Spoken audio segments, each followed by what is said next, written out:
Kamusta po kayo? Bago po ang lahat, first things first.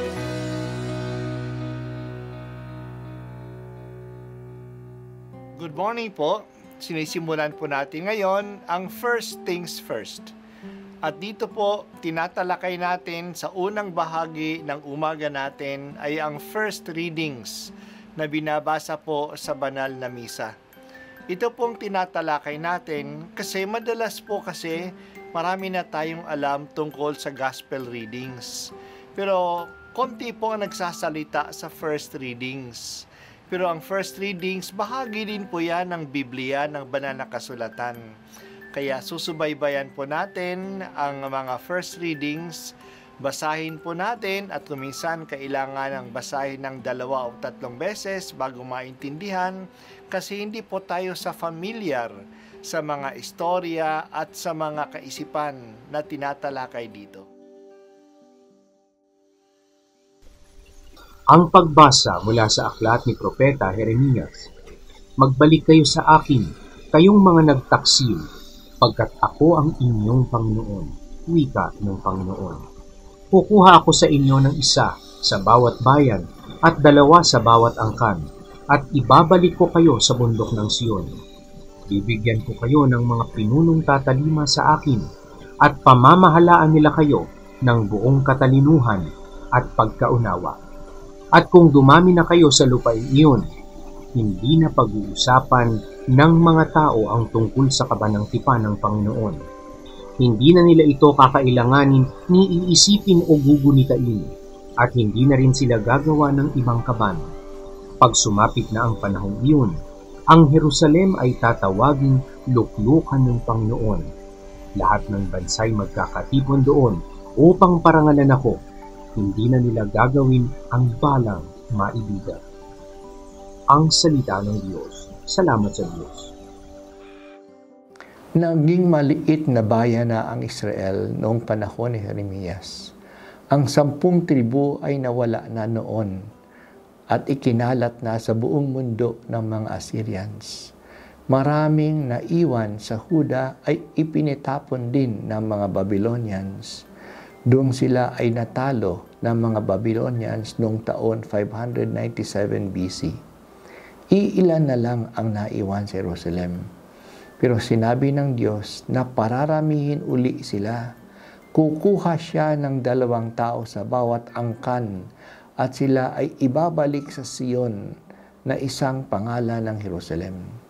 Bibigyan sila ng pinuno na susunod sa mga utos ng Diyos at pamamahalaan sila ng buong katalinuhan at pangunawa. Dadami rin sila uli. Hindi na nila hahanapin ang kabanang tipan na siyang tanda ng presensya ng Diyos sa kanilang piling. Ang maging presensya ng Diyos ay ang buong lungsod ng Jerusalem. Ito ang magiging luklukan ng Panginoon. Doon magtitipon ang lahat ng mga bansa upang parangalan ang Diyos. Ang mga salitang ito ay mahirap maunawaan kung ang tinutukoy natin ay ang Jerusalem ngayon sa kasalukuyang bayan ng Israel. Dahil sa mga digmaan sa kasalukuyang Israel, hindi na nagiging safe ang Jerusalem. Hindi ito dahil ito sa katigasan ng ulo ng mga Israelis at ng mga Palestinians.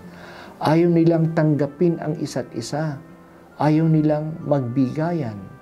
Ayaw silang magsama sa isang lupain. Matutupad pa ba ang pangakong ito ng Diyos? Hindi man matupad ito sa kasalukuyang Israel at kasalukuyang Jerusalem, dapat natin tandaan na ang lugar ng Jerusalem ay isang tanda lamang, isang anino lamang ng kalagayan ng presensya ng Diyos sa ating piling. Tulad ng nawala na ang kabanang tipan, ngunit patuloy pa rin ang ating paniniwala na kasama natin ang Diyos. Maaring hindi tayo makapunta sa kasalukuyang Jerusalem o lupain ng Israel, pero alam natin na ang Diyos ay nasa piling natin. Nasa piling natin sa pamamagitan ng simbahan, ang bagong bayan ng Diyos. At lalong-lalo na nasa piling natin sa langit. na siya ang Jerusalem na totoo na patutunguhan nating lahat. Doon ay talagang magkakatipon tayo upang parangalan ang Diyos magpakailanman. Patuloy po kami ngayong tumutugon sa panawagan sa amin ng Biblia. Pray for the peace of Jerusalem. Totoong anino lang ito ng tunay na lungsod na nag-aantay sa amin sa langit. Pero ang dami pong mga taong nahihirapan at pinapatay sa lupain ng Israel.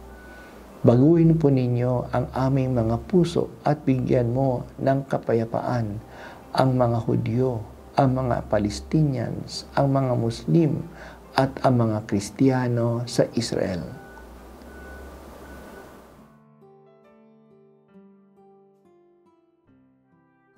At ako po ay si Bishop Broderick Pabilio dito sa First Things First.